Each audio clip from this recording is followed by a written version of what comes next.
I'm Sophia and I work with the Word Lab. Along with IIHS Library, we host City Scripts, a series of monthly interactions around the urban, including conversations, masterclasses, seminars, workshops, and more, representing IIHS's commitment to public engagement. These monthly events will culminate in a annual three-day festival in May. Today's session, Mental Health and the City, Mobility and Access in Focus, is hosted in collaboration with Mindscapes. Rohan will tell us about this in detail. I'm happy to introduce our speakers for the day. Namrata Kapoor is a senior consultant at IIHS. She holds a 12th degree in architecture and urban planning from UC Berkeley. She's an urbanist who works on issues of affordable housing and transit-oriented development. She's worked with a diverse set of think tanks, government agencies, NGOs, and public health organizations. She's currently a part of the technical assistance team making recommendations for the transit-oriented development planning along the Blue Line corridor in Bangalore. Prateek Khandelwal is the founder and managing director of accessibility startup RampMy City. He's a TEDx speaker and recipient of the Universal Design Award 2021 and the Savoy Award 2022. A spinal cord injury in 2014 left Prateek with waist-down paralysis. As a wheelchair user, he realized the plight of the 80 to 100 million disabled population in India who face a lifetime lockdown due to the serious issue of physical inaccessibility in public places. Prateek founded RampMy City in 2019 with a vision of doing on-ground accessibility interventions in public and private sectors through simple infrastructural solutions and adequate human training for the inclusion of persons with disabilities and elderly population. Maitri Gopalakrishna is a Bengaluru-based drama therapist, counseling psychologist, theatre maker, and practice researcher. She holds a PhD from the Tata Institute of Social Sciences in Mumbai and an MA in Counseling Psychology with concentration in drama therapy from the California Institute of Integral Studies. Maitri works with performance, community building, preventative care, mental health support, psychotherapy, and training in a variety of institutional and community contexts. Her approach is strongly influenced by intersectional feminism and anti-oppression practice. Our moderator for the evening is Rohan Patankar. Rohan is a senior design researcher and strategist at Quicksand, a transdisciplinary design thinking and innovation consultancy. At Quicksand, his work focuses on the design and facilitation of communities of practice, participatory foresight in the humanitarian sector, and the intersection of research and cultural production. Supported by a team at Quicksand and Unbox Cultural Future Society, Rohan is a curatorial research fellow for Mindscapes in Bengaluru. Over to you, Rohan.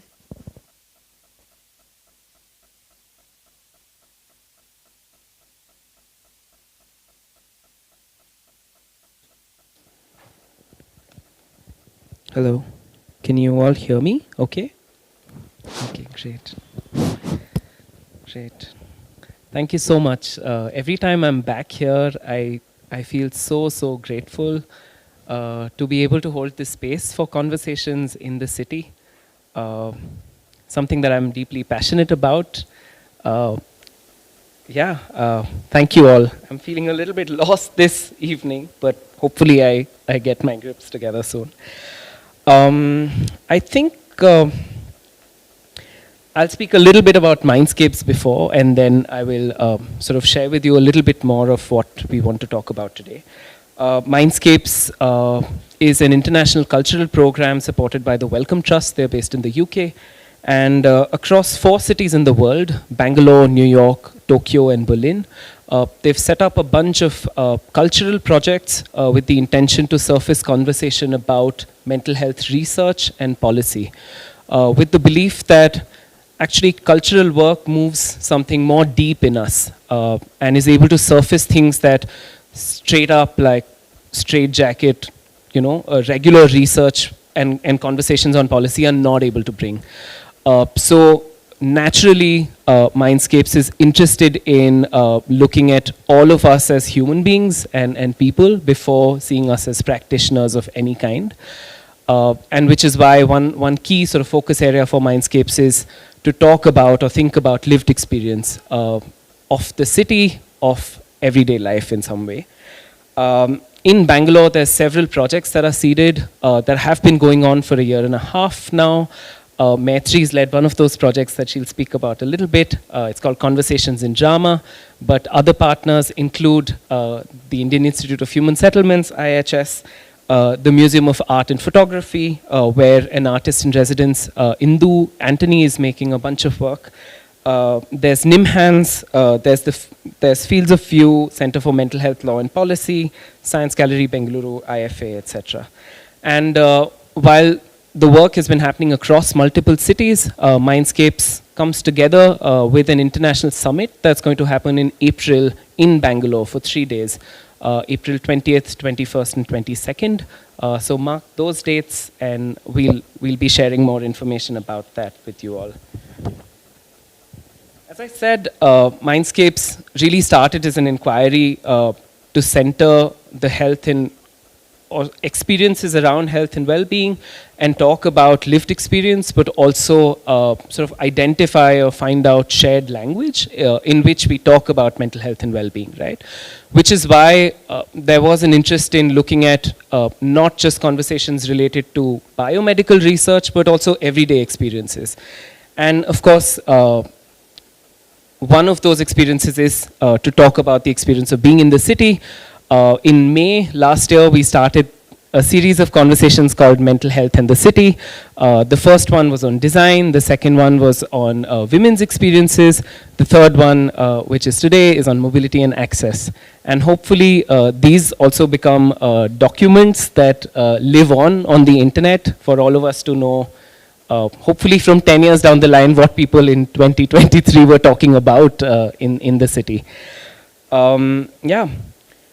I find myself to be deeply privileged and fortunate to in fact be walking to work every day. I walk to work, it's about 20 minutes long, and I cross not just the Nala that I live right next to, but also a whole bunch of shops, a market, one busy like main road, etc. And then I get into this quiet sort of neighborhood.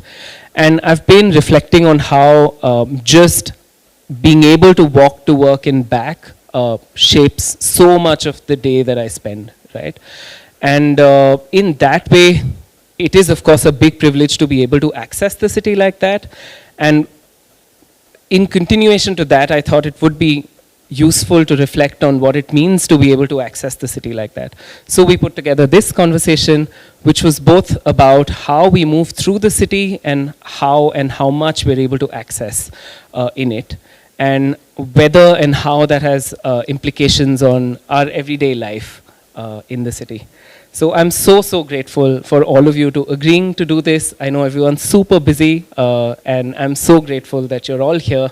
And I hope that in this conversation, we're able to participate first as citizens of this planet and this city, and then as practitioners and people that bring whatever we bring to the table, if I could say that, yeah. So we've structured this in 2 rounds. So there's 2 rounds of questions that I want to share with you all, which I will, I'll ask you questions and then you share your responses. So we'll do 2 rounds of that, and then we can pass it on to the audience to ask any questions and thoughts. Does that sound good? Great, cool. So the first piece is really simple. In what ways do mobility and access shape mental health outcomes in the city? And I thought I could start with Namrata, who we know is an urban planner and works on transit-oriented development, as we were hearing. And if, Namrata, you could share a little bit about how, what is the link between design of the urban realm and the mental health of people? Sure. Hello, can you hear me? Okay, great. So, before we begin, okay, first of all, thank you for putting together this interdisciplinary panel. I mean, it's been really nice speaking with all of you all. You know, I thought before we begin, we could start with the question of like, why do we live in cities? You know, let's get to the basics of it. And if you think about it from the top of your head, the first thing you're saying is, yeah, there's a density of jobs, there's a density of housing, infrastructure, amenities that are easily available in a city that might not be available in places which are less dense. But there is also the density of social interactions which makes a city really interesting, right? So if you could go to the next slide.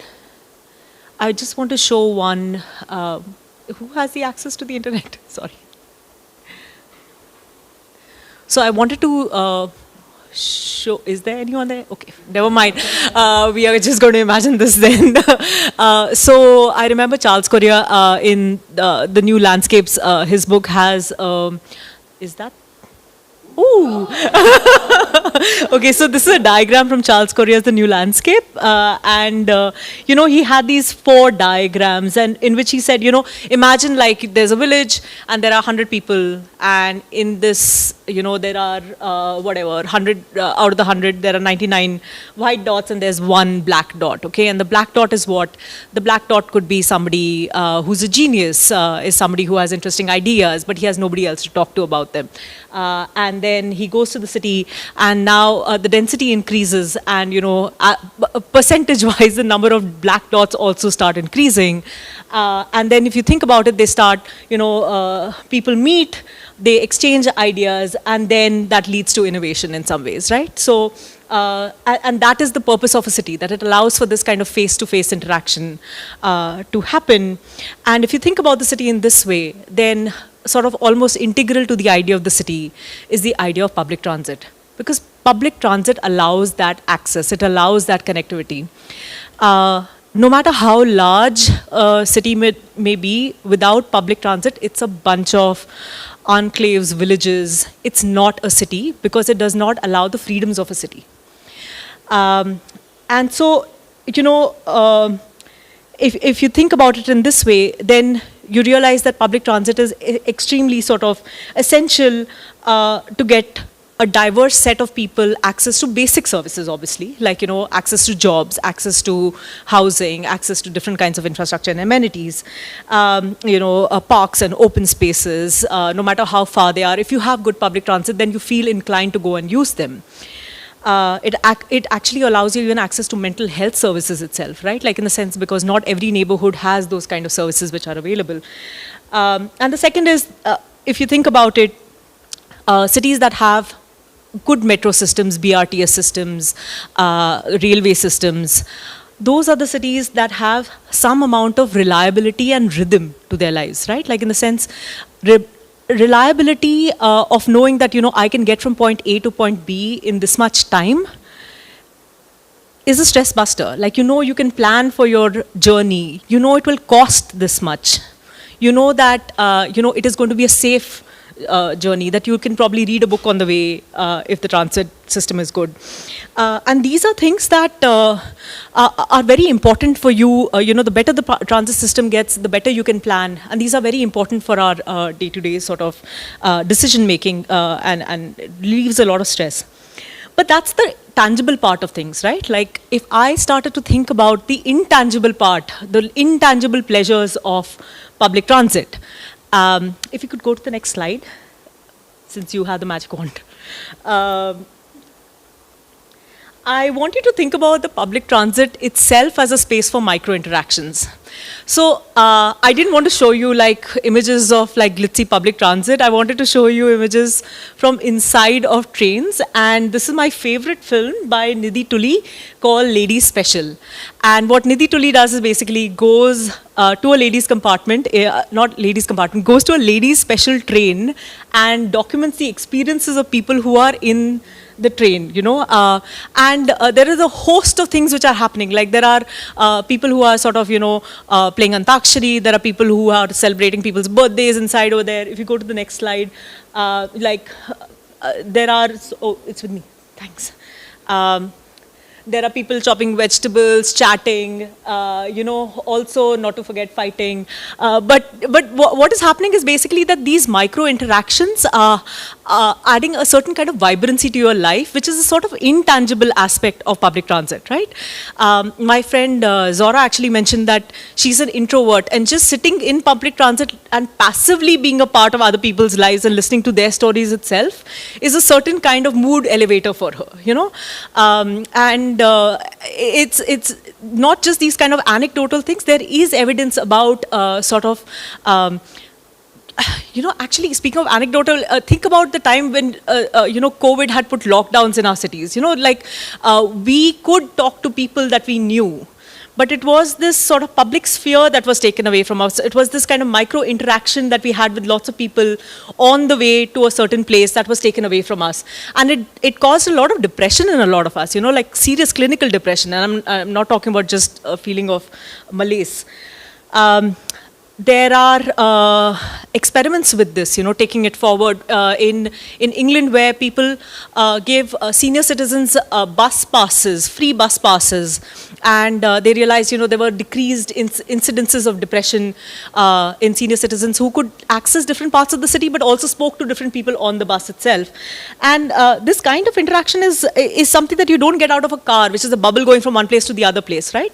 And I would argue that especially in times like this, it is important for us to, rub our shoulders with people who are different from us, who are diverse from us, lest we forget, that there are very certain kind of commonality between all of us in this public sphere. Okay.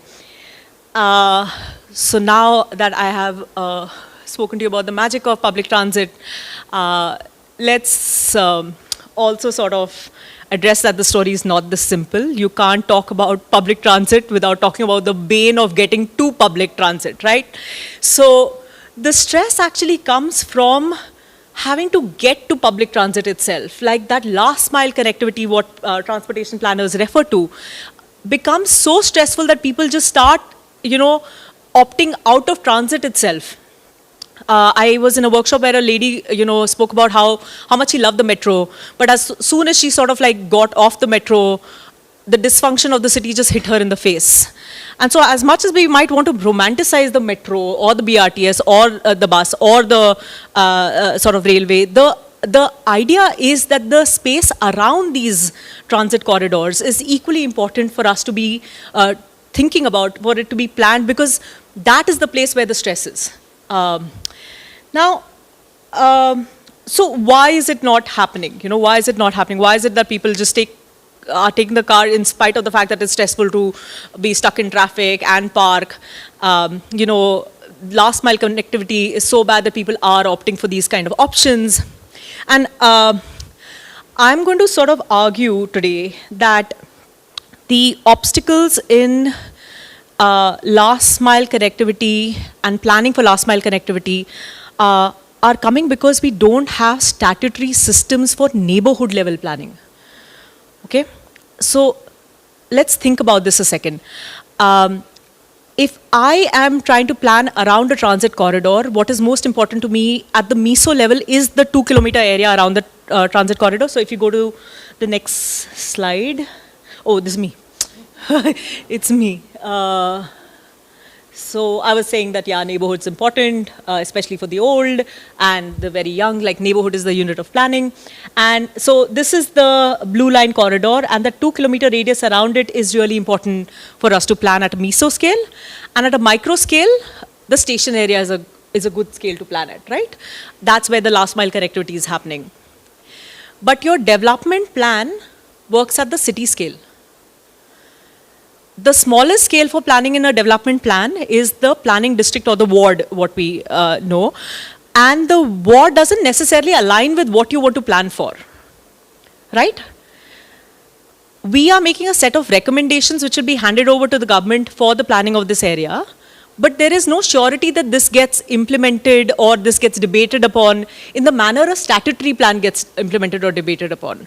For that, there has to be a provision for us to be able to delineate a boundary which is statutorily accepted, first of all. That only I can't do. So now, that becomes one of the obstacles in planning for last mile connectivity, right? Like, if I can't make that boundary statutory, how am I going to be able to tell the multiple organizations that work around a station area that this is the plan that that we have all legally agreed upon? Because if you look at a station area, who all are the kind of organizations there? There's BBMP doing the roads. There is let's say if it's a metro station, then BMRCL is doing the metro. Like, there is, depending upon, there's BDA, which is involved in the planning at some level. There is DULT, which is sort of also involved in, now actually BMLTA, because the BMLTA bill is passed. There are so many different kinds of organizations that are there. And all organizations have to agree that we legally agree upon this, that this is now a legal mandate to put this plan into action. We have to, the statutory plan is also the place where public consultation takes place, right, statutorily. And so, if you don't have that planning system in place, you can't plan at the neighborhood. You can't plan at the neighborhood, you will have problems of this sort. It will add to your stresses. So this is the kind of argument that I'll make for the evening, and I'll speak later. So we've come back. We will come back to the realm of the small very soon. I want to now move on to Prateek, whose YouTube channel you must all check out, because it's really cool. In the many talks that he's given, and there's of course a whole bunch of stuff about recovery. But there was this one time where he speaks to these people and he says that actually disability is not my inability to access space. Disability is, in fact, the limitation that the city has in making things accessible for me, right? It is the disability of the city to show up for me when I want to be an active participant in the city. And I thought there was something so powerful there, and of course you say that after your accident in 2014, by 2016 you already started to take your walker and go out for a walk and go to the supermarket and go to the mall also to participate in the city. And I'd like for you to tell us a little bit more about what that experience is like for you. Where do you feel most happy? Where do you feel most unhappy? And then, what is this experience that you have with the city, Prateek? Thank you. Thank you, Rohan, for having me here and for asking this question. Very interesting question, though. But while you mentioned about my accident that happened in 2014, I had a spinal cord injury, which led to a waist-down paralysis, and wheelchair became a part of my life. For the next 3 to 4 years, I was doing all kinds of rehab, and the videos that you happen to see on YouTube is a journey of recovery. And yes, in 2016, I was able to stand with the help of walker and go out and participate and be a part of society, because when you face disability, and especially when you have not been disabled since birth and you face it later on in your life, it becomes very difficult for people who have been around you and for you to get everything together and to talk to you, because you become socially excluded. So fighting all that, in 2016 when I started going out more, I realized that yes, I'm able to walk, but it is, recovery is a long-term process, and wheelchair is going to be a part of my life. So I said, so what? So what if wheelchair is a part of my life? I still want to go out. I'm an ambitious guy. I want to go pursue my career. I love meeting people. I was always a social animal, social butterfly. I wanted to go out. I wanted to meet friends for food. I wanted to go have beer with them. I wanted to go watch cinema. But I realized, as much as I wanted to do every of those things, I could not do any of it. By 2017, I realized I could not do any of it not because of the person who has changed, but because now there's this exception in my life, and that is the wheelchair. And because of that, I could not go out anywhere. And the problem did not start from going out, it started right from my home. So I stay in a society by a very prestigious builder who must have paid millions of dollars to some very learned architects to plan the buildings. But seriously, if you think of a very small aspect in all these gated communities, you can take, I don't want to name the builders, you know all of them. So the basic thing here is what they're missing. The bathroom door width of each of these flat, and name all the builders on the board, take them, is 22 inches. a wheelchair average width is 24 inches. So what does that mean? That none of these builders who have hired these very expensive architects think of inclusive design. None of them. And that is where they have gone fundamentally wrong. And when I want to go out in my society to be a part of some cultural activity in the clubhouse or in any other part, or except the gardens or the swimming pool, I cannot go out anywhere because I have to watch everything from my balcony. Because again, these parts are not accessible. Then, okay, this is home. And then I want to go out to public places.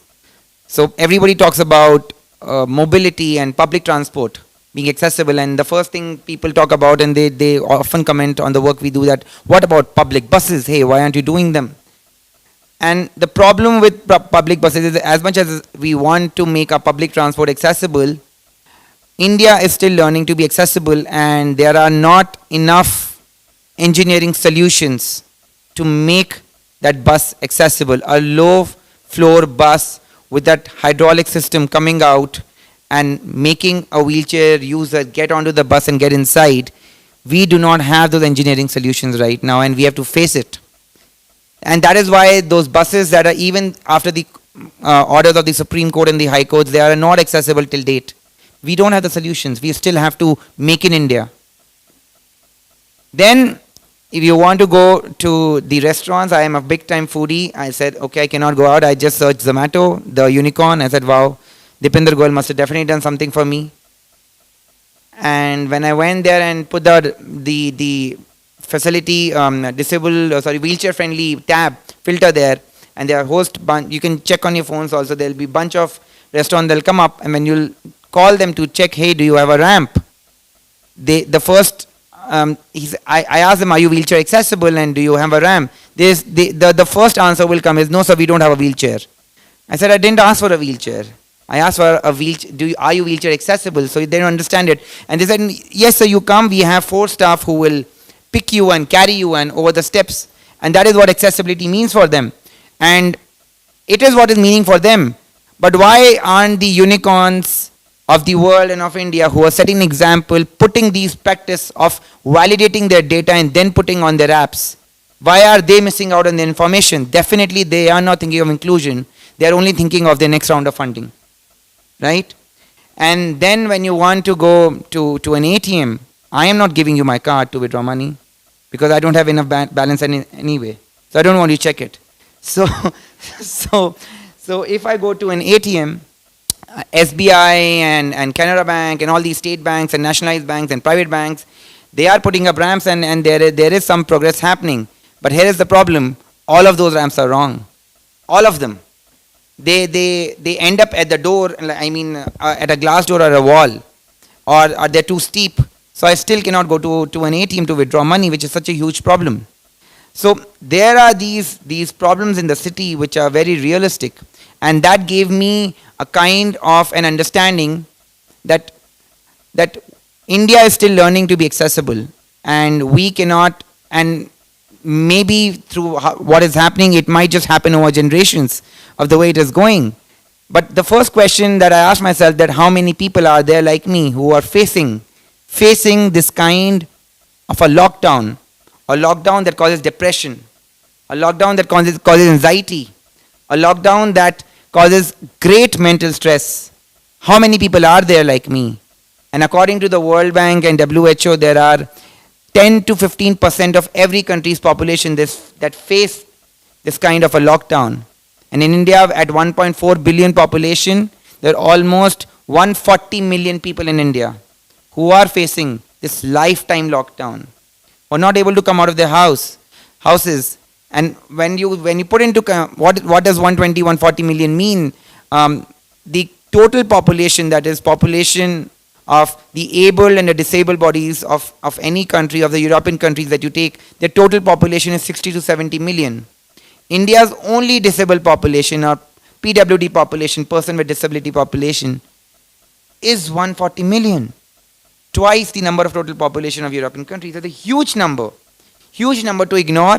and a huge number that we do not see outside in public spaces, huge number that is inside their houses locked, and we do not have to wait a generation, 2 generations to bring for these people. Anything that has to be done, and that is exactly why I founded RampMy City, which I'm going to talk about later. That is what we are doing. We are making the idea of accessibility, and we're making sure that everybody in India is taken together in this journey of being the developed nation that our Prime Minister so puts across to the world. But you cannot be developed. Before being developed, you have to be accessible first. And that is something we cannot ignore. And that is the direction that we as a startup has taken to show that solution to the world that I'll share in my next answer. Thank you. Hello. Feel free to applaud if you feel like. Just saying.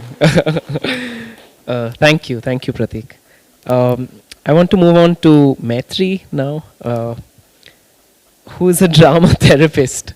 So maybe the first question is what a drama therapist is, because I've had many people actually reach out to me and saying, what is a drama therapist in the first place? And I think that might be nice as an entry point anyway.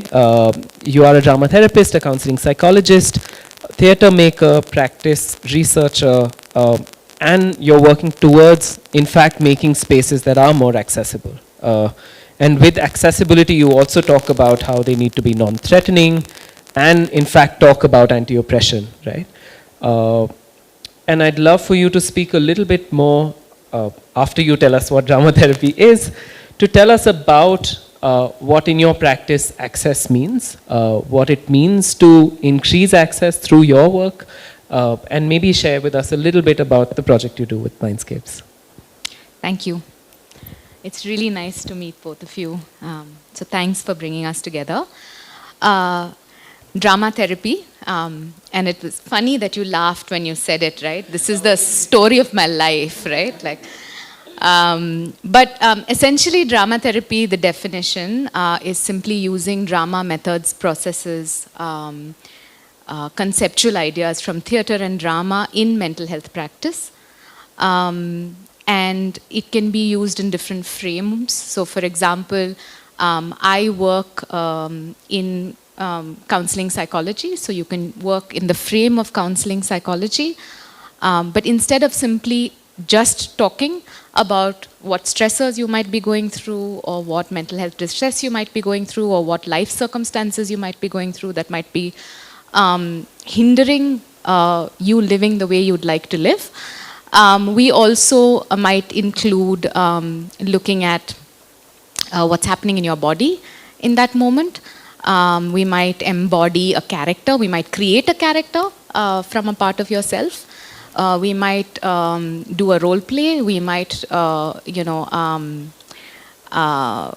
create a story. We might use a fictional story that you can project into. We might use masks. We might use puppets. The idea being that when I'm up on my feet and I'm actually doing something, there are other parts of my brain that are engaged than when I'm just talking about doing something, right? So you might have had this experience of, wanting to give a talk or have a tricky conversation where you've tried to say something out loud. You've tried to actually practice it out loud. And have you noticed perhaps the difference between when you actually practice it out loud and when you actually think to yourself, oh, I'm going to say this? Yeah? Typically, actually standing up and practicing it out loud helps you it soaks into your body in a different way. Yeah?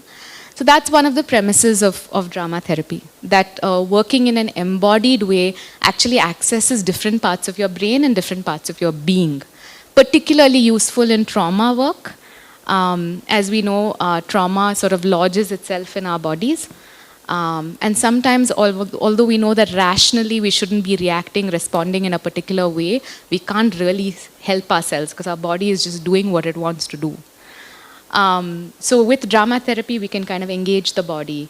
as we're also engaging cognitively with an issue. So you can work in, like in the counseling frame, but you can also work in groups. You can work in community practice.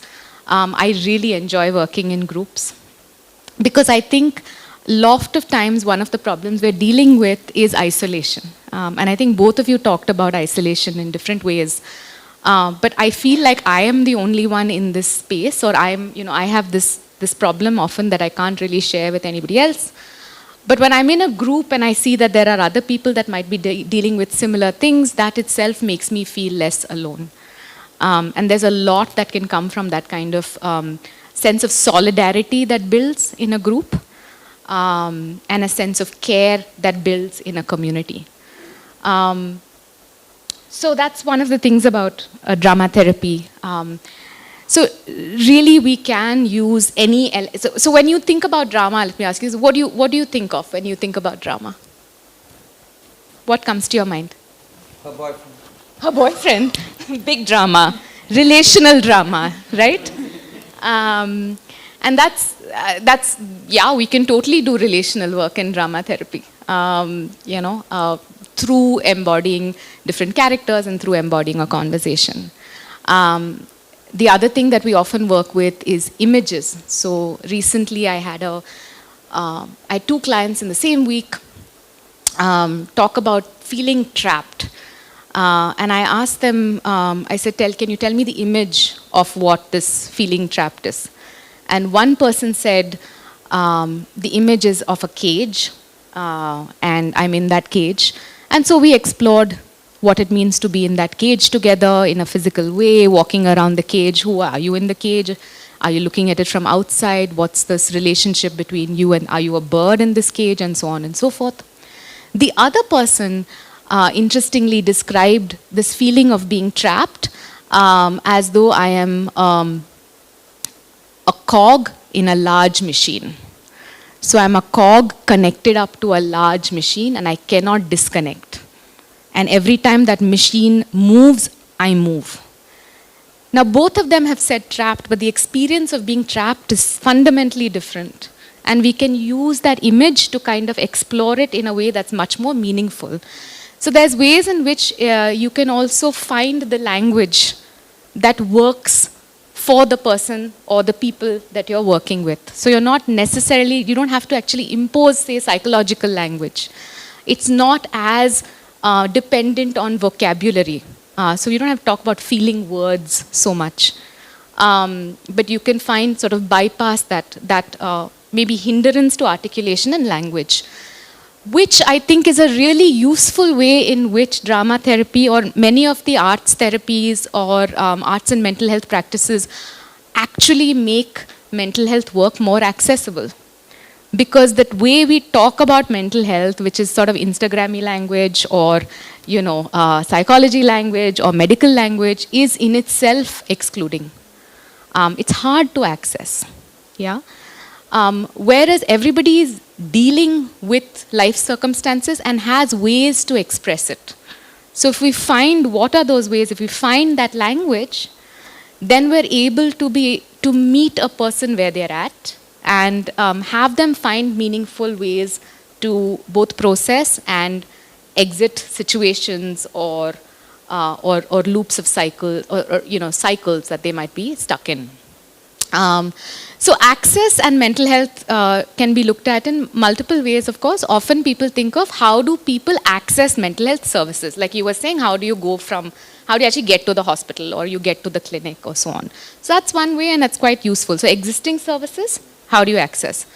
Another way about thinking about access is how does the service or how does the space need to change to make it fundamentally accessible? Right? So that was the premise we were going with when we thought about conversations in drama. So how conversations in drama started out was that it's a project, it's a collaborative project that was initiated by me, supported by the Museum of Art and Photography, and part of Mindscapes, which Rohan told you about. I reached out to a couple of facilitators that I knew that were drama and mental health facilitators. Some of them were drama therapists and some were not. And I said, if you could work with a community that you believe you belong to, or you are deeply invested and connected with. So don't think about, marginalized community out there that, ayo papa, I feel so bad and they need some help. But really think about what are you, like your own location, and what is a community that you feel you strongly identify with, and how can you, and so each of those 5 facilitators came up with a project that they wanted to do, an intervention that they wanted to do in a space that felt very connected to them. And so these 5 interventions were born. One was a group for Dalit and other caste marginalized students who are in colleges in and around Bangalore. And the issue here with all of the groups, there was interesting commonality. We didn't plan it, but so it happened, that there is an intersection between an identity that comes with struggles and challenges because of systemic oppression. There is also circumstances that add to that, right?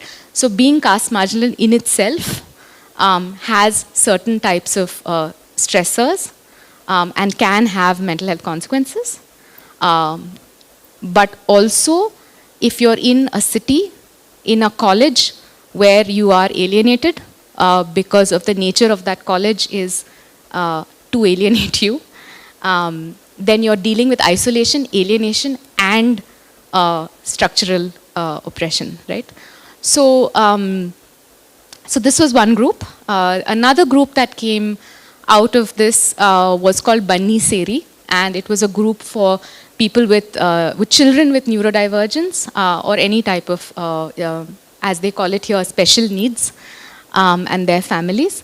And this was really interesting. It speaks directly to Access in the way both of you have spoken to Access, because Aruna, who ran that group, her point was, why is it that she herself has a neuroatypicality. So she was saying, why is it that kids with special needs go to special schools, they go to special places for recreation? Why can't the mainstream public spaces in this city be accessible? So her point was, we are not going to do this group in some closed space. We are going to do this group in Cubbon Park. And we're going to find a space in Cubbon Park that is accessible. We are going to talk to every single family that is interested and find out exactly what the mobility needs for that child are, what the sensory needs of that child are, right? Is the child going to be overstimulated? And we're going to find a space that works for you. So this was really interesting, because for some of the families, it was the first time that somebody was saying to them, I will make a space work for you. You don't have to change. You don't have to be hidden away. But I will take on the responsibility, which frankly should be what the state does, right? So Aruna and Yutika ran this group. It was also really interesting because many of the children who came were brought by their mothers, even though caregivers were invited. It was a family group. Almost no fathers showed up. So you can see that the sort of burden of care disproportionately falls on women, often in families. And for one of the mothers who came, she's lived in Bangalore for 20 years after marriage, and she has a child who's on the autistic spectrum. And she said she's never been to Cubbon Park even once. Yeah. So for her, it was really, it was not just an isolating experience for the child, but it was an isolating experience for the mother, for the primary caregiver. And so the mothers became as involved and excited about the group. So one mother was a single mother, and when her child was staying with the father in another town, she would still come for the group. So it became this really important space for both the children and the mothers alike. And together in that space, they did facilitated arts work, through which actually many of the parents found that the children were actually much more regulated when they left and so on. But we interestingly got some questions from the medical fraternity saying, how can you put these kids with such different needs and abilities all together in one space? It's going to be totally chaotic. And Aruna's response to that is, we're going to talk to each one of them and figure out what it is, and we're going to make it work.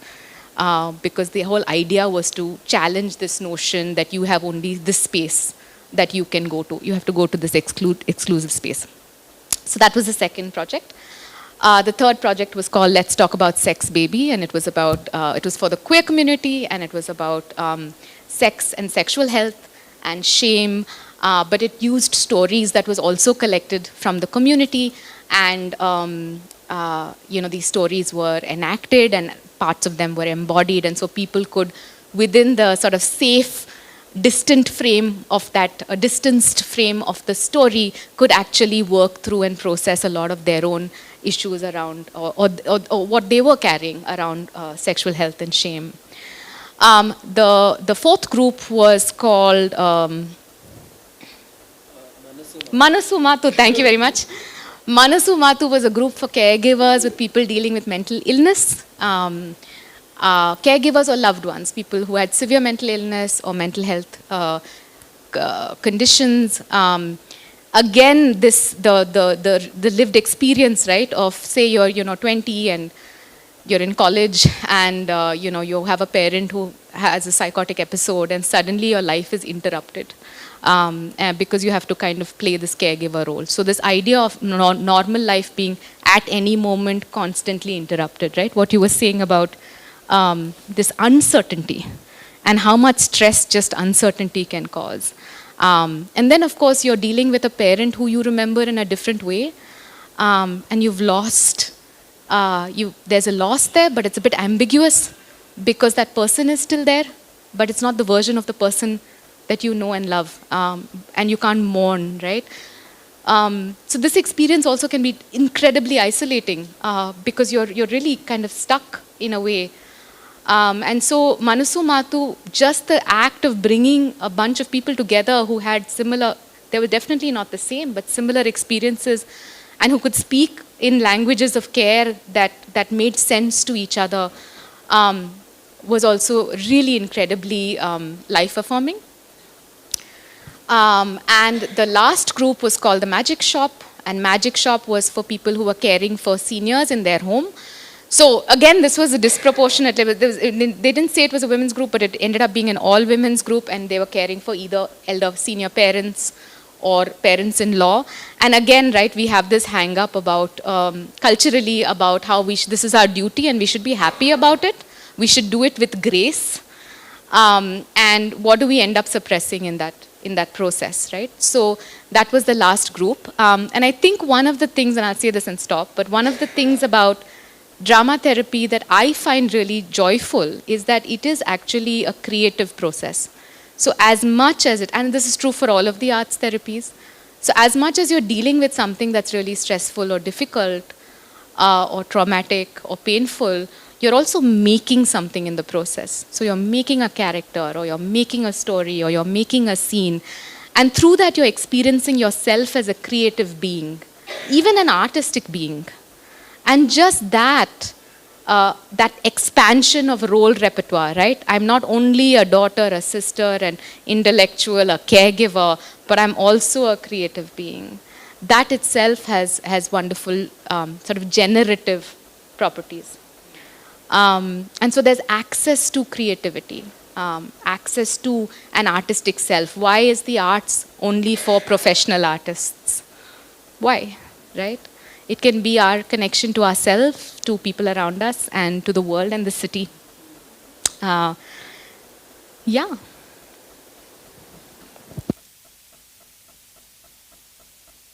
Sharing that.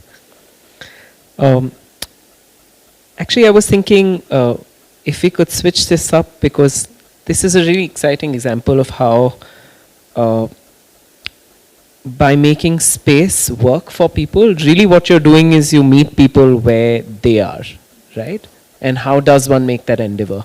And I was thinking if we could go to Prateek first and hear another case study, and then maybe come back to you to see how it comes together. That might be interesting. So Prateek, you run, of course, RampMy City, but also another project called I Break the Barrier. And if you could share also from your work, I mean, just a little bit more about how from practice, much like Maitri's work again, from practice you're able to start some of these conversations on access. And what is it that you make access to when the starting point is the physical? What do you unlock and what do you open up? I run two organizations. One is called RampMy City and the other called IPTP. Both are into providing simple infrastructural accessibility solutions and adequate human training for the inclusion of persons with disabilities. That was the LinkedIn bio, forget about it. So basically what we do is the story of both the organization go back to 2018-19, where 2018, where as a guy next door, I wanted to go out on a date, and I was on Bumble and Tinder, not Tinder, it's not. I mean, yeah. So yeah, it has a bad name. So, and I wanted to go out, and I was searching for places, where can I go, and then somebody told me in my friend circle that you should go to Farzi Cafe, and that's really cool and newly opened, and you should really have the prawn tempura there. And I was like, wow, I really want to go. And then when I called that restaurant up, and they said, sir, sorry, we do not have a wheelchair. I said, no, I didn't ask for it. I asked for the ramp. Do you have a ramp? They said, no, we don't have a ramp also. So then I requested them to put a ramp, and they were the first ones in Bangalore who put a ramp at Farzi Cafe, a wooden ramp. And when I went there, and they especially called me, it was a special occasion for them to have a wheelchair user have dine with them. When I went there and I saw the ramp, I said, oh wow, this is cool, like I like the ramp, like this can be really something we can do about this. And then from there on, I started appealing to different restaurant owners, and mostly it was chain restaurant owners like your Social, like your Olives, and all those people who have chain restaurants under them. And I said, let me go and also ask for ramps. And in the first 4 months of 2018, around 10 or 12 of them became accessible through ramps, and they actually implemented it. But now when I went there, and I had a very embarrassing situation, when I went there for a date, I could not enter because the ramp was not built according to standards, and it was wrong in its design, and it actually did not make the place accessible. So that is when it clicked me that, you know what, people probably have a little bit of intent out of, I don't know, if it is out of the cause or out of sympathy or I just want to be inclusive, I don't know what it is, but people have a little bit of intent, and let me go out, and why not start something on my own only, where I myself start manufacturing ramps, and I have my own architect and own engineers going and doing audits of places and selling these accessibility solutions to people. And that is when we formally started RampMy City as a company, where we wanted to go out and put ramps which were portable, ramps which were made of steel, ramps which were add-on solutions which did not cause a lot of civil or structural changes, because in a country which, as I said in my last answer, that in a country which is still learning to be accessible, people see accessibility as a big bang idea, a big bang change, as rocket science, and for them to accept it, we have to bring on simple solutions that do not cause a lot of structural or civil changes. So we brought these ramps which were made at a workshop and were actually placed at the site itself, and we started with the restaurants. Why did we start with restaurants? A lot of people ask me, why did you not start with schools? Why did you not start with hospitals? And I said, that is exactly what you have to change. Accessibility has to be mainstreamed. It has to be put at places where the common man goes, so that when you see accessibility, you like accessibility, and of course, jo dikhta hai wo bikta hai. So how else will we mainstream this idea? So we started with restaurants, focus sectors of restaurants, and we made around, till in Bangalore right now, there are around 80 plus restaurants that are made accessible by RampMy City. It includes all your, started with Social and Olive and Nagarjuna and Anjappa and Big Brewski and Misu and Third Wave Coffee, and all the brands that you can think of are a part of RampMy City. And then the wave spilled onto different areas where different schools and colleges and government buildings and ATMs and banks and workplaces all wanted ramps. And that is where we started scaling. Now, ramp was one thing, and then we scaled to different cities. How many are here from up north, Delhi, Gurgaon? Anybody here? You're from? Gurgaon or Delhi? Delhi. Anybody from Gurgaon here? Delhi. Okay, have you been to Cyber City there? Cyber Hub? So yeah, Cyber Hub Gurgaon is made accessible completely by RampMy City. Galleria Market is made, Church Street here in Bangalore is made completely accessible by us. So these projects actually gave us the scale and the visibility that we wanted to. But while putting these ramps, we realized that ramps are just the starting to a building. A lot more is required by a person with a disability, especially we were concentrating on people with locomotor disabilities. A lot more is required. For example, suppose you talk of a workplace. Let's take him for example, a workplace. When I go there and people with disabilities, person with disabilities, they're usually, a lot of them have their own vehicle also where they have a three-wheeler or they have cars which can be controlled by hand, and they have all these kind of devices. So they go there. So what do they first need when they reach their workplace? They need a parking. So first is making parking accessible. And then when you have gone to the parking and I have then made the transfer from the car to my wheelchair, then what do I need? I need to go to the entrance, I know, but what do I need before it? I need an accessible route to reach the entrance, right? When there's an accessible route to reach the entrance, and it has to be free of steps, of barriers, of plants or pots, and it has to be free of all those things for me to reach there. And then when I reach the entrance, then of course there has to be a ramp or an elevator or a level ground for me to enter the premises. Then when I enter the premises, while entering the premises, what is the first thing that I see while entering the premises? Now I'm at the entrance. What do I need? The door. So if the door is manual, it will be difficult for any person with disability or anybody for any challenge to open it if they are heavy manual doors. So what is the solution for it? Sensor-based doors, right? It's putting sense into accessibility. That's it. We are putting sense into it, right? And then when you have sensor-based doors, and then I go inside to my cubicle. Of course, the navigation part till the cubicle has to be proper. When I reach my cubicle, I need a cubicle which has proper depth below it, because if it's not proper depth, and then if I'm away from it, then I'll be working like this all day long. Then please don't expect productivity out of me, because I will have spondylitis very soon again, right? So I need to rest my elbows, and that's why the proper depth is very important. And then I need my manager's given me a lot of work, very, very, what to say, but yeah. So he has given me a lot of work, and then my laptop is running out of battery. I need to charge my laptop. Then how do I charge my laptop if a lot of these sockets are right under there somewhere and I cannot reach? So where do I need it?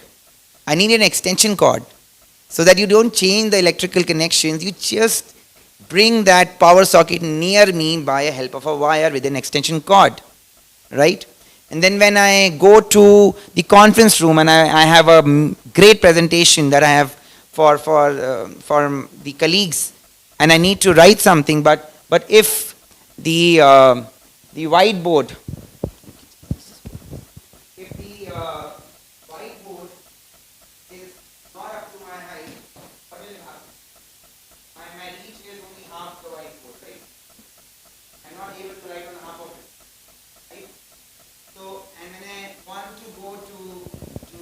cafeteria to eat with my colleagues, and if there are no tables with proper depth below again them, and if the counter height is not proper, so then I will not be able to eat with them. And then similarly, what happens when there's tomorrow an emergency? I'm working on the 10th floor and आग लग गई, तो lift से तो नीचे लेके आओगे नहीं आप मेरे को, and you have to take the steps. So how are you going to do it? Are 4 people going to carry me 10 floors? They will also fall with me, right? So how do you take care of these things? So these are, and of course the washroom then. So these are some of the questions that we saw, which were very basic in their nature, but again the corporate world or people out there think it's big bang idea, again big bang change. But if you think about it, if I rewind it, at the parking I just need an allotted parking space, a painter I need to mark wheelchair accessible parking. When I go to the entrance, I need a ramp, right? Which can be manufactured. When I enter the door, I need a sensor-based door. When I'm going to the cubicle, I need a proper carpenter to put it. I need an extension cord. Then when I need emergency exit, there are today devices available which go over the steps. So none of these are structural or civil changes in nature. These are all simple changes which are inculcated and integrated in your designs. And that is what RampMy City and now IBTB is doing, bringing simple solutions to the developing India. How else will we change this? By infusing these kind of thoughts into our design systems. And similarly, we are working with hotels. Again, hotels have each 4-star, 5-star hotels, not the OYO because they are not mandated by it.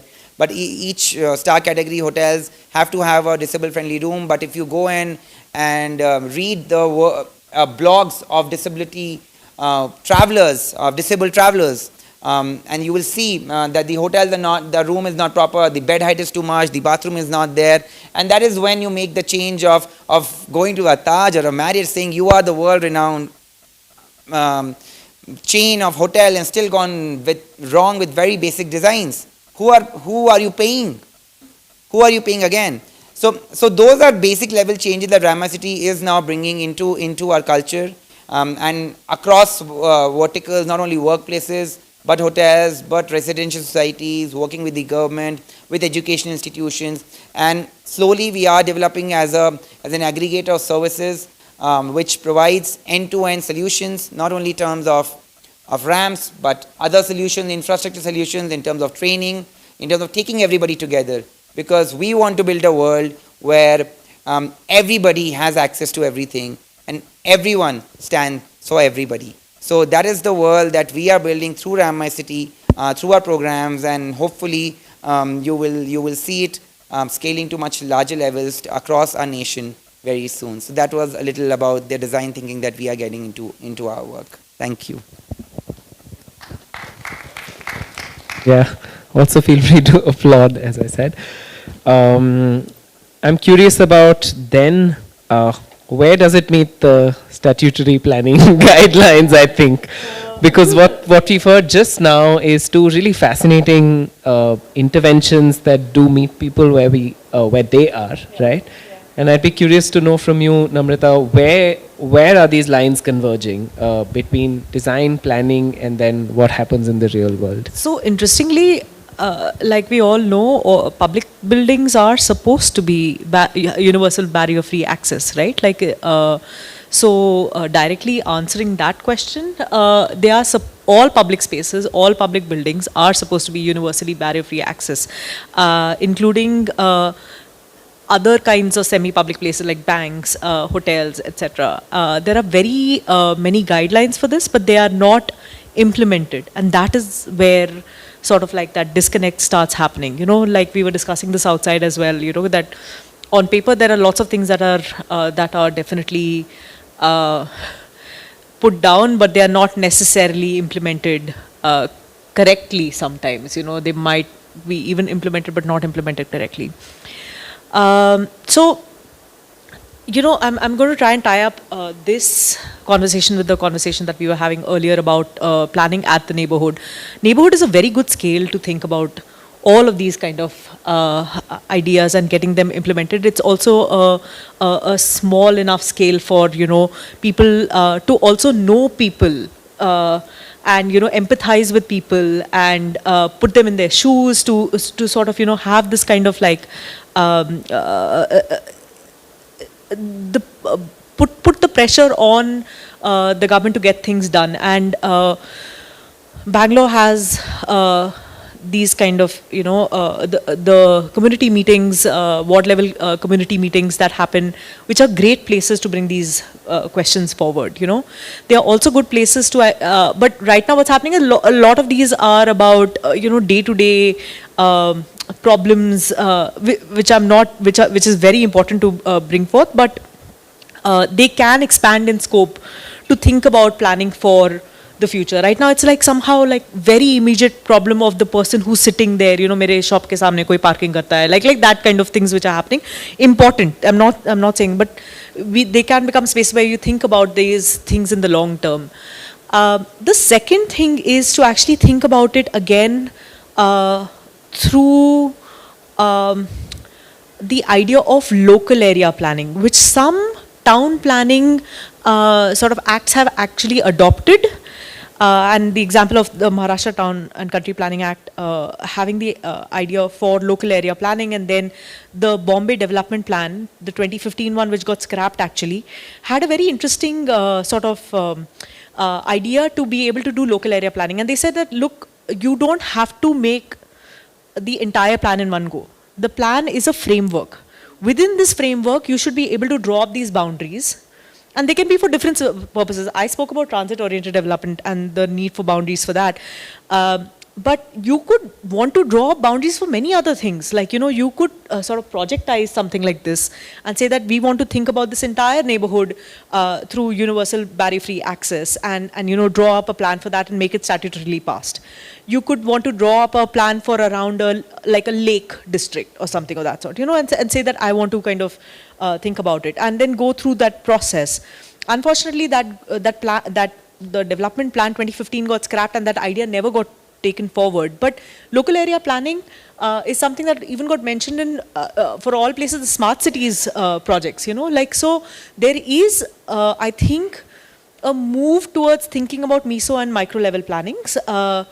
And it's a matter of getting it sort of, thinking about how it would be done in place. And I feel once that is done, then you already have the ward level committee meetings, and you have the possibilities of projectization, and a lot of entrepreneurs working in this coming together, and then you have something going, so this is not unachievable goal in that sense. It's only a matter of like tweaking these things and getting them started, and then people have enough ideas, to get things done. I want to ask a similar question. I mean, there's a parallel that I see here on frameworks, and then we'll move on to the audience. In the way that you said, a neighborhood is a conducive, like, small realm in some way, and the plan actually just needs to be a framework, right? And in that way, when you were talking about people who are like me, and we form a network. We are a small set of people. We may not be exactly like all my neighbors in my building, but if there are 3 other people who are like me and they live 2 minutes away or whatever, 20 minutes away, we are a network of people, right? And if you think of that, there is a phrase that you use, which is the idea of the community of care, right? And I wonder if that could be one frame of thinking about planning in some way as well, if you think.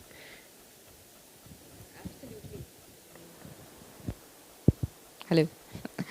Yeah, but I completely agree with you. I think that we could absolutely think about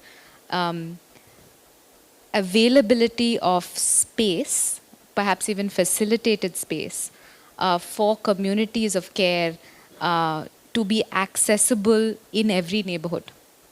Right? I think one of the biggest challenges, for example, the Blue Line project was actually because colleges in Bangalore are so spread out. It's not like you have one kind of university area. A lot of the students from caste marginalized backgrounds who were coming to the space had to travel for even though it was a central located venue, had to travel for 1.5 hours and 2 hours. And Just want to call out that this blue line is not the same as it's not that blue line. I know. But one of the things that one of the participants told us was that if it was nearer by, this is someplace I'd like to go every week. The idea that the space is there, and I can go there when I need it, to be part of this community, where care is foregrounded. There isn't an agenda, we are not socializing, it's not an activist space. All those spaces, by the way, very, very important. But here, the what is foregrounded is care. And I think that it'll have enormous health benefits, not just to mental health. Because I think aspects of health are incredibly connected, right? Physical, mental, social health. And I think care is often left out when we think about city. Curing is not. So treatment is often thought of. But this idea of just care, promotive, preventative care, And I think we could absolutely think about this on this sort of local level. It would make much more sense. Yeah.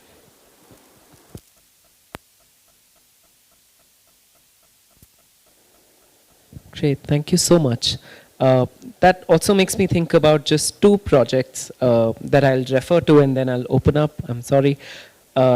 So another project that's happening with Mindscapes is a space called Namakate, which technically translates to a shutter shop that artist Indu Antony is set up in Lingarajpuram near Cooktown, which is also designed to be a space of resting, where women are invited to perform rest and many more things, which is an interesting example of such a community of care. And also the Nimhan Center for Wellbeing, which is not inside the institution, but at inside like BTM layout, the neighborhood. You can check out the talk where these two projects were talked about in the last YouTube video on the IIHS YouTube channel. Well, there's been so many plugs this evening, but I can open up to the audience in case if anyone has questions, any thoughts, if anyone wants to share something, please.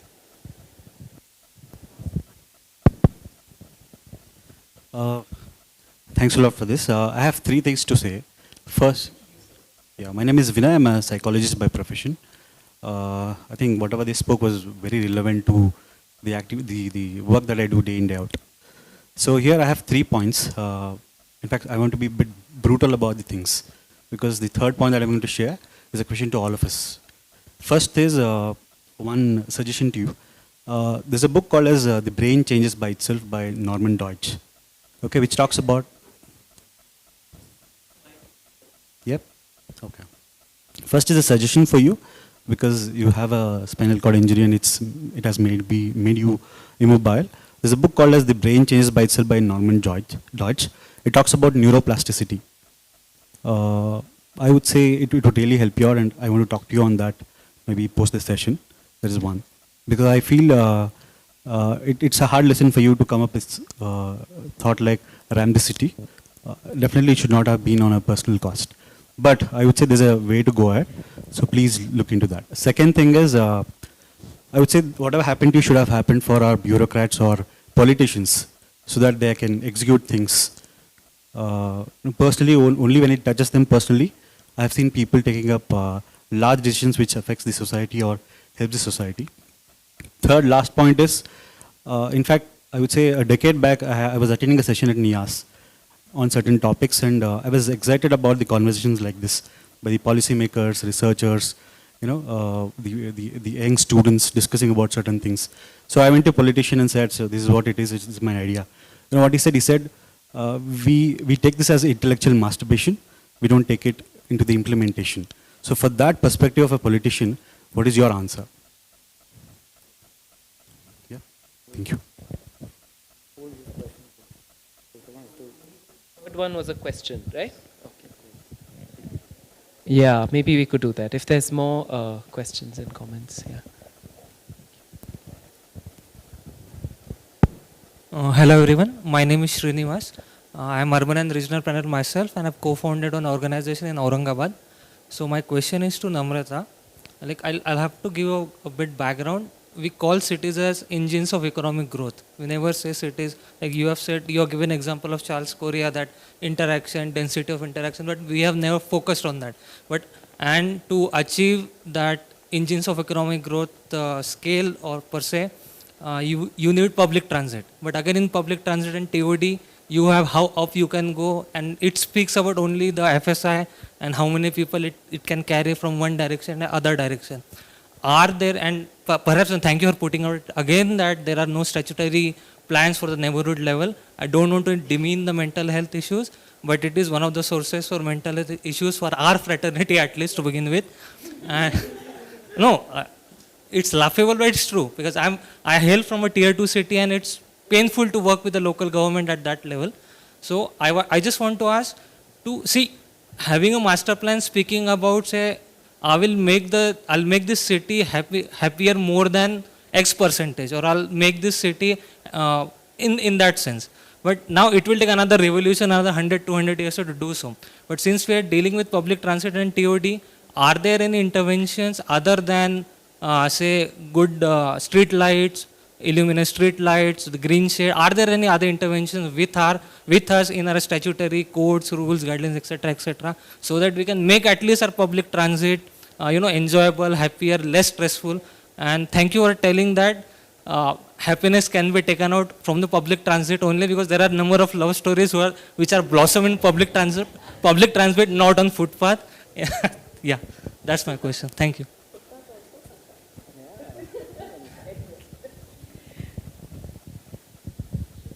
Maybe one more question, if there's anyone else who has a question. Okay, maybe. Yeah. Yeah, let's do this one first. So I'll say two things actually. I feel like first and foremost, and this relates to Maitri's point about, whether you want to call it ETIC categories or categories that are developed by ourselves, transit-oriented development is a crucible, okay? It doesn't necessarily, it has some generic meaning, but it does not have to mean what it means in place A, it does not have to mean the same thing it means in place B. Very important aspects of transit-oriented development actually have to do with access. They have to do with walkability, they have to do with, sort of multimodal integration. And for some reason, I do not know why, people get obsessed with the density part of it. And density is one aspect of it, and the densities also vary from city to city to city.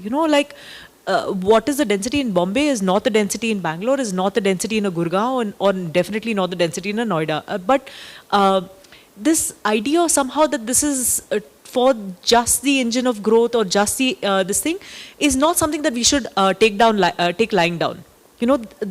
Just the way in which we form our own ideas of this category are important. To begin with, like that itself is a certain kind of activism in its own sense, that you take back that category. The second I want to talk about is that, and I've been thinking about how to say this throughout actually, is that I spoke a lot about physical planning. But the moment we start adding aspects of community participation, aspects of, talking to people through this entire planning process, there is a lot of intangible stuff that starts coming out, right? Like in the sense that I saw it in the ward level committee meeting itself. Like there is the idea, how do you make a community? What is community building itself happens through these kind of projects in some ways. That this is a goal that you're working towards, and all these people are now sitting in a room thinking about how to get it done. And suddenly lots of stories start coming up. And I was thinking about all the heuristic devices that you were, just speaking about. And it was fascinating, and how much of that has implications even in the way in which we think about community participative planning, right? How can we bring that creative energy into sort of bringing people to talk about things which might be intangible and not something that they face every day but don't think about as something that needs to be addressed or can be addressed through physical planning. So while it might be about physical planning and about a certain project, there is a lot of sort of, I'm thinking about even Prateek's like sort of, talk about his entire journey and how he comes to that physical ramp at the end of it, but it's, all of this has many, many other intangible ways in which the community comes together, and that itself is a sort of care.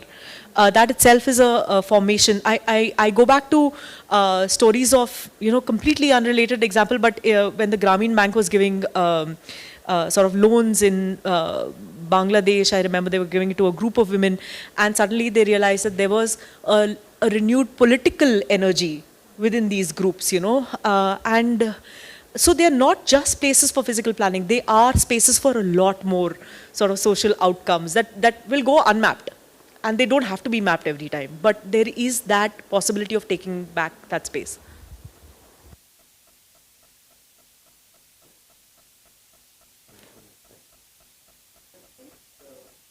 From what I just heard from you, I heard that stories make space, if that makes sense, right?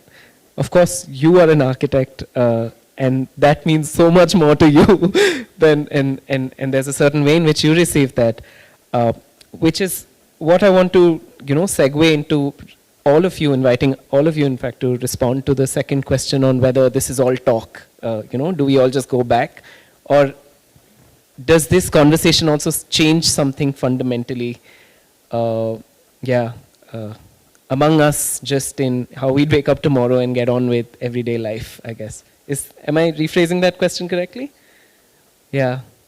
What does this change for you? To just hear each other's stories, and stories, I want to say, just because it's not talk. What we heard today was stories, and there was space that we made for it together. In fact, we held this space together, all of us. What does this change in each of you?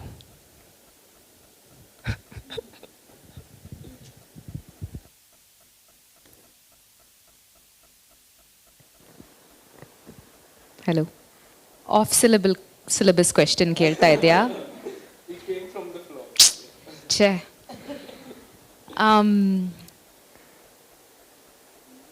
So I think when I leave this building, I'm going to start looking at space differently. I'm already sitting here wondering, how is the space impacting me? And I think we didn't talk about this, but we implied it. What is the mental health benefit of an aesthetic space, right? And I think for me, one of the things that there's many amazing things that I've learned, but I think the shift that I'm already feeling is I'm looking at the space and I'm thinking, what is this doing to me? Is this including me? How is the space including me? Or is it excluding me? And I think that's a really, and what is it doing to my sense of self, my sense of well-being? I also wanted to say to your question, which is different from the way you phrased it, is actually that we are all practitioners. And I think it's important to do the work. And it's important to do it, and do it in a way that may not be perfect, and you're going to make some mistakes, and and we're going to make some, we're going to start off where we can start, and we're going to find the partners that we can partner with, and we're going to try and build ecosystems. And I think talking interdisciplinary like this is, we're creating an ecosystem where I care about public transport and I care about wheelchair access. And they care about mental health and the impact of access in that way. And through this, we begin to think about and live in our cities and communities in a slightly different way.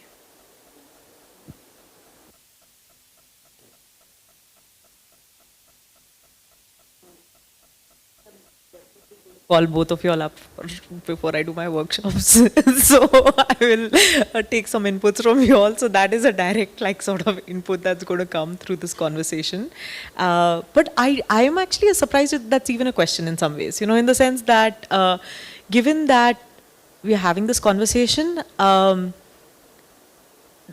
given that we are now at a level in our career where we can include these conversations into practice, is completely obvious to me. Like I just said, I'm thinking about how you listen to people, or think about the different ways in which you can get people to talk about their experiences, or for that matter, sort of, thinking about now entrepreneurial ways also as ways to address city planning problems, are things that I'm taking back with me immediately. It's not even a question in some ways.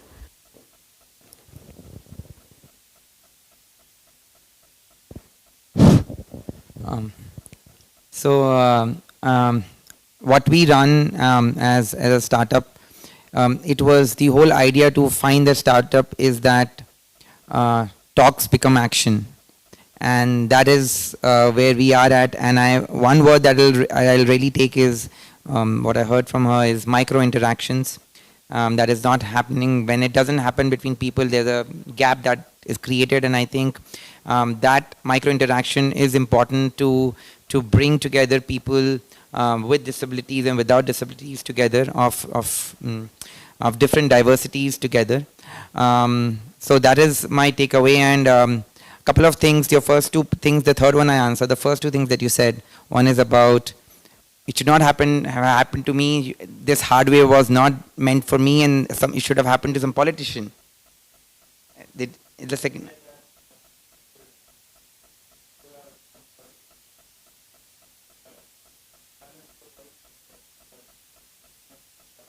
No, I don't know. It had to happen to me to for the change to come.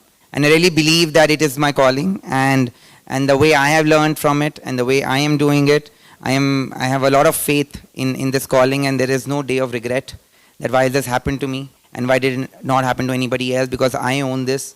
I own the injury to my actions, to the work I do. And neuroplasticity, I've been reading about it from 2014, and that is why I'm able sitting in front of you and leading this quality of life and doing the changes outside, because it has brought the changes in my body. So yes, there is no looking back saying why it happened and who should have happened to it. It happened to Shashi Tharoor at the parliament. His foot, you saw that, and it became viral. But then what happened? Did the parliament change? It didn't. So it had to come from a commoner, because it is for the common, by the common, and to the commoners. So that is what we are going to take away.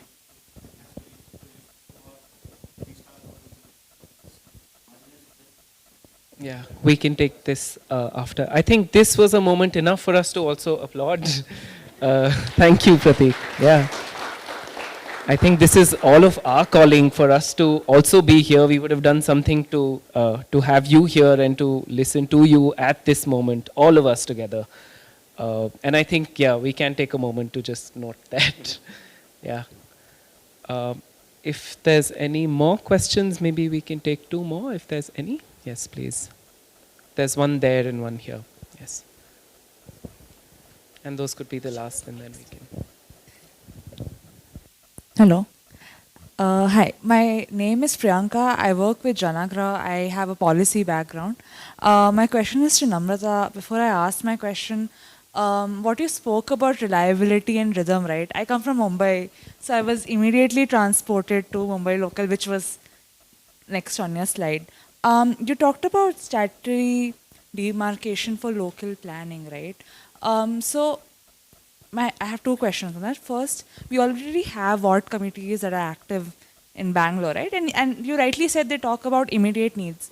So would you think more decentralization, for example, area sabhas, which is something being realized in Tamil Nadu, would be the answer to that? And my second question is, wouldn't demarcating another territory, giving it a different set of actors, play into the entire parastatal thing that we are currently grappling with?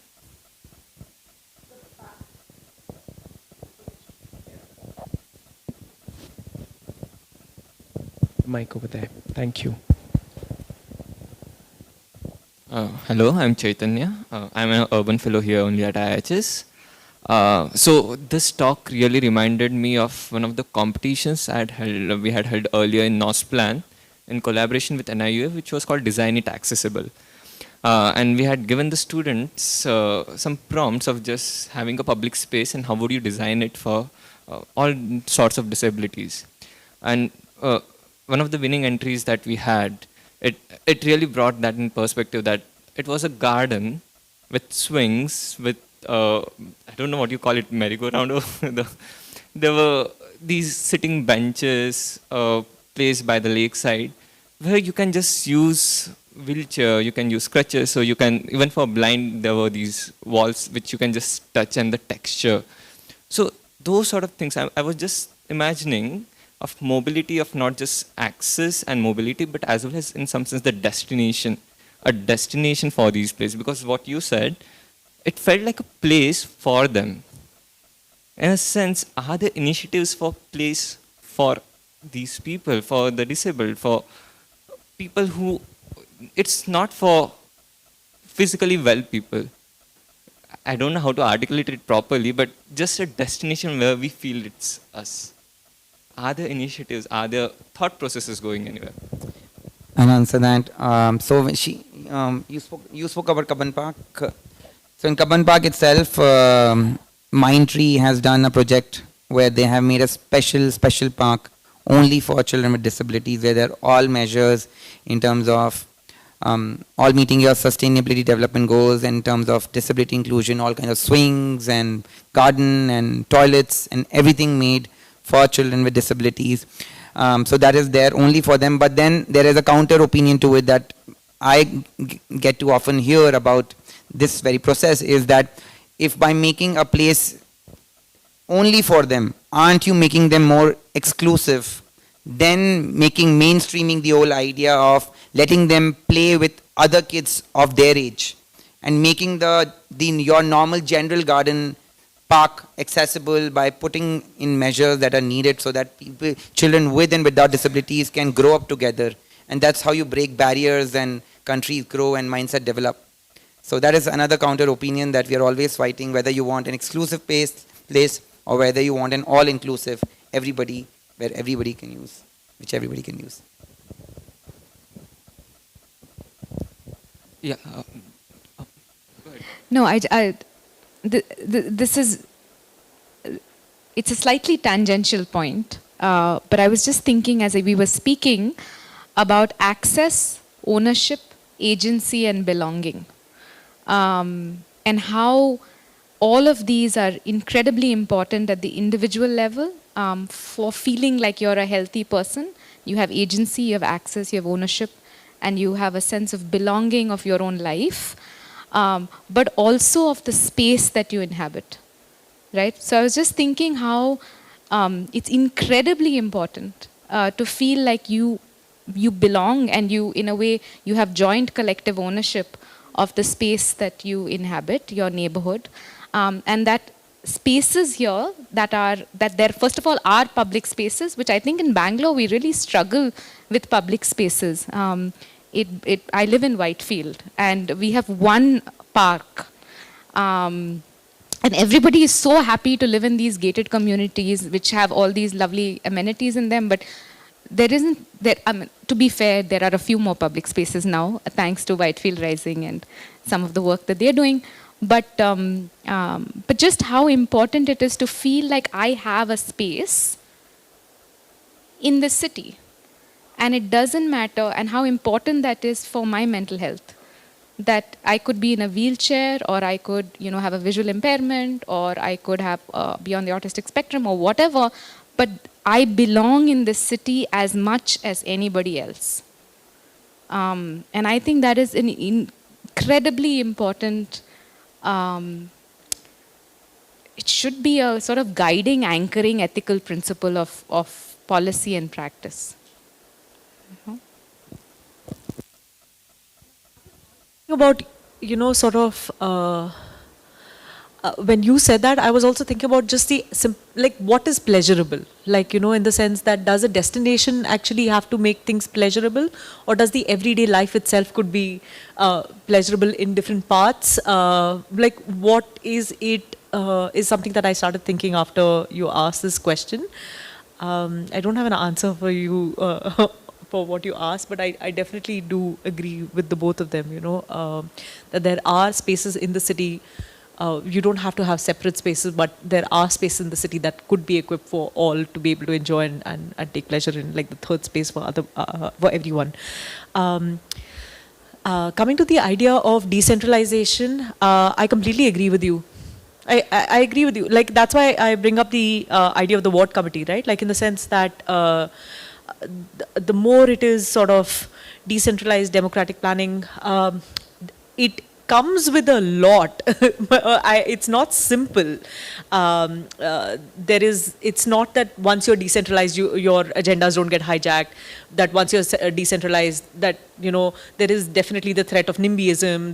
There are lots of things that can happen on decentralized planning as well. With that caveat, however, it is one of the better ways in which we can think about, and I completely agree. It doesn't have to necessarily be parastatals following the 74th Amendment. We have to start thinking about decentralized planning to cities, divulged to cities going forward. There's something else you said that I've forgotten now. The separation, when you start drawing those boundaries, right? the thing is that what you're pointing out to is the other side of the story in some ways, and I agree with you that sometimes when you draw a boundary, then again you have another boundary in some ways, but that scale is very important, and it has shown to be a productive scale for planning for certain kinds of issues. That's why I'm saying that it's not that you get rid of like the macro scale and you only think about the micro scale. The macro scale is the framework scale that does remain and is very important for thinking about certain things. Blue-green corridors, roads, connectivities, these are not things that happen at the, even the meso scale for that matter. You know, you have to think at the city level. But the micro scale has its own benefits. You know, like she was talking about, like, you know, it is the place where communities can come together and talk about these issues of care. They can talk about issues of pleasure. They can talk about, you know, ways in which you access things. So different things are better planned at different levels. And that's what I meant when I said that you should have the ability to draw that and make that statutory. Because statutory makes people legally bound. It also makes people legally bound for participatory, public participatory planning. So that is important.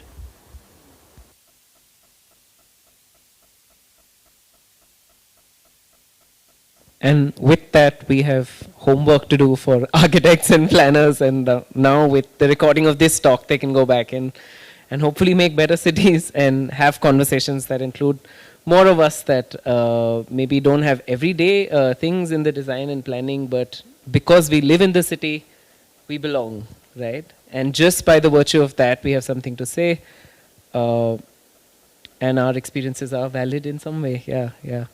Thank you. There's so much that we've heard today, which has been so enriching, fascinating. I will go back and hopefully make notes. And there will be the recording for this, but so I will not even attempt to make any kind of comprehensive summaries, but the things that I'm going back with is the idea of making care and pleasure accessible. And I love the idea of pleasure. And I was thinking about how while we described it only in the end, but actually through this evening, Prateek has been talking about all the dates he wants to go to, all the restaurants he wants to go to, and that's really what it is, you know. It is this everyday pleasuring and fighting for it, really. And I hope we all do that a little bit every day. Thank you so very much, all of you. Thank you to Prateek, thank you to Namrata, thank you to Maitri for joining us this evening. It's really been such a wonderful evening of conversation and exchange. Mindscapes will have an international summit where we showcase and exchange some of this work in April across 3 venues in the city, the Museum of Art and Photography, Nimhans, which has a heritage museum, and also IIHS. There'll be panel discussions, talks, performances, and so on and so forth. So keep an eye out on that. And thank you and have a good evening. Thank you again to Asha, to Sophia. Thank you to IIHS for hosting us. Thank you. Have a good evening. Thank you, everyone. Thank you to all the speakers for the important conversations we've had today.